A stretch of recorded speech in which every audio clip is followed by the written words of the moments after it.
Hello' friend, নমস্কাৰ। মই মোৰ অন্য এটা ভিডিঅ'লৈ আপোনালোকক স্বাগতম জনাইছোঁ। আৰু যে মই কৈছিলোঁ কাজিৰঙা অৰ্কিড পাৰ্কৰ গোটেই ভিতৰখন চাবলৈ হ'লে মোৰ নেক্সট পাৰ্টটো চাব লাগিব, আৰু এয়া নেক্সট পাৰ্টটো হয়। আৰু এনেকৈ সোমাই গৈ আৰু এইখন ফ্ৰণ্টত নহয় আৰু তাৰ ভিতৰৰে দৃশ্য হয়। আৰু এইখিনি জোলনা আছে আৰু এনেকৈ বন্ধি কিনে গছবোৰ যে কি গছ কয় নাজানো বাৰু, যিকোনো ডিজাইন কাটি থৈছে। আৰু এনেকৈ তাতে জোলনা দুখন আছে, খেলা বস্তু আছে বাৰু। সৰু ল'ৰা ছোৱালীয়ে সেই জোলনা দুখনতে খেলি আছিলোঁ আমি অলপ দেৰি। কেনেকুৱা লাগিছে তৰা? পঞ্চমবাৰ আহি পেলাই কেনেকুৱা লাগিছে? পঞ্চমবাৰ নহয়, 6 নম্বৰ বাৰ এয়া। ষষ্ঠবাৰ। আৰু মই ভিতৰত ভইচ অভাৰ দিছিলোঁ, সকলোতে ভইচ অভাৰ দিছোঁ, যিহেতু তাত গান বাজনা যিকোনো নৃত্য হৈ থাকে, বিহু নৃত্য, বড়ো নৃত্য হৈ থাকে। আৰু এয়া কেকটাছৰ গছ, এইটো গোটেই পাৰ্টটোৱে কেকটাছ হয়। বিভিন্ন ধৰণৰ কেকটাছ ইয়াতে ৰাখিছে সংৰক্ষণ কৰি।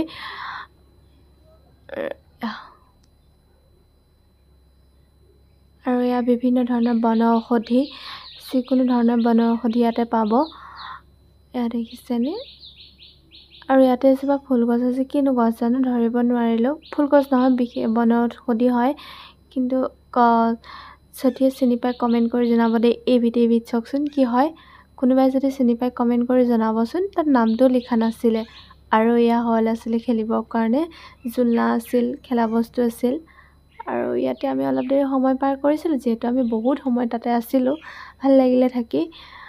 ফাৰ্ষ্ট টাইম গৈছিলোঁ মই, তথাপিতো বহুত বেছি ভাল লাগিলে। ভণ্টি দেখিছেনে খেলি আছে, ইফালে মই আছিলোঁ, যিহেতু কেমেৰাটো কৰিবলৈ ভয় লাগে, তথাপিতো আৰু এয়া ধান তেওঁ বুজাই আছিল। বহুত ক'লা চাউল, এইটো ক'লা চাউল ধেৰ ধৰণৰ আছে চা। ক'লা চাউল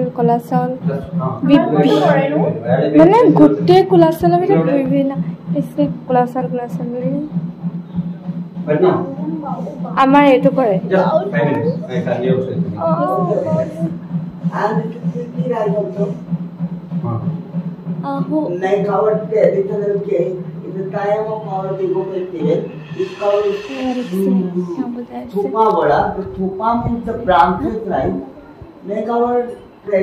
এইটো কি হয় ভণ্টি, এইটো নাম লিখা নাই চা।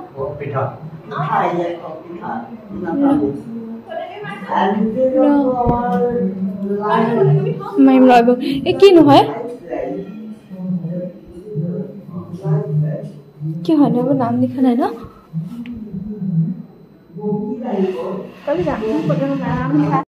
আৰু তাতে পুখুৰী এটা আছে, যিহেতু আমি সেইটোলৈ গৈ আছোঁ। ওলাই মেলি এনেকৈ সকলোতে ফুল গছ গছনি বিভিন্ন ধৰণৰ ধুনীয়াকৈ এনেকৈ ৰাখিছে। আৰু তাৰ মাজে মাজে আমি দুয়োজনী গৈ আছোঁ। মোৰ বাৰু ফাৰ্ষ্ট টাইম, তাই বাৰু বহুত টাইমেই গৈছে। আৰু এনেকৈ এটা চাংঘৰ আছে, চাংঘৰত বহি বিভিন্ন ধৰণৰ বস্তু অৰ্ডাৰ কৰি আপোনালোকে খাব পাৰিব। এয়া আৰু এইফালে বিহু নৃত্য চলি থাকি সেইফালে যাম বাৰু, ৰ'ব ভিডিঅ'টো দেখাম। এয়া কণমানিজনীয়ে জোলনা খেলিছে, ক'ৰ হয় নাজানো দেই, ইমান ধুনীয়া মৰম লাগিলে, সেইকাৰণে ভাবিলোঁ এটা ভিডিঅ'কে কৰি ৰাখোঁ। আৰু এয়া মানে অলপ সময় দেৰি, আধা ঘণ্টা নে এঘণ্টা দেৰি পাছে বিভিন্ন ধৰণৰ নৃত্য, বিহুগীত, যিকোনো 4বিধ নৃত্য হৈ থাকে। দেখাম বাৰু, ৰ'ব অকণমান দেৰি পিছত ভিডিঅ'টো। আৰু এয়া তাত ফটো মৰাৰ সুবিধাও আছে যিকোনো পৰ্যটকৰ বাবে।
আৰু কাজিৰঙাৰ বৰগছ হোটেলখনলৈ আহিলোঁ। এয়া ফ্ৰণ্টতে দেখিছে এজন বন মানুহে আমাক আদৰিছে বৰ ধুনীয়াকৈ।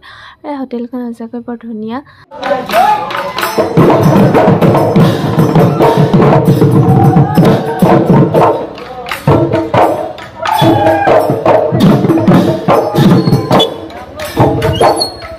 এই বৰগছৰ ওচৰতে বিহু মাৰি আছিল। এয়া বিহু চাই আমি ঘৰলৈ বুলি উভতিলোঁ। ৰাতি বহুত হ'ল বাৰু। সম্পূৰ্ণ ভিডিঅ'টো চোৱাৰ বাবে থেংক ইউ এভৰিৱান।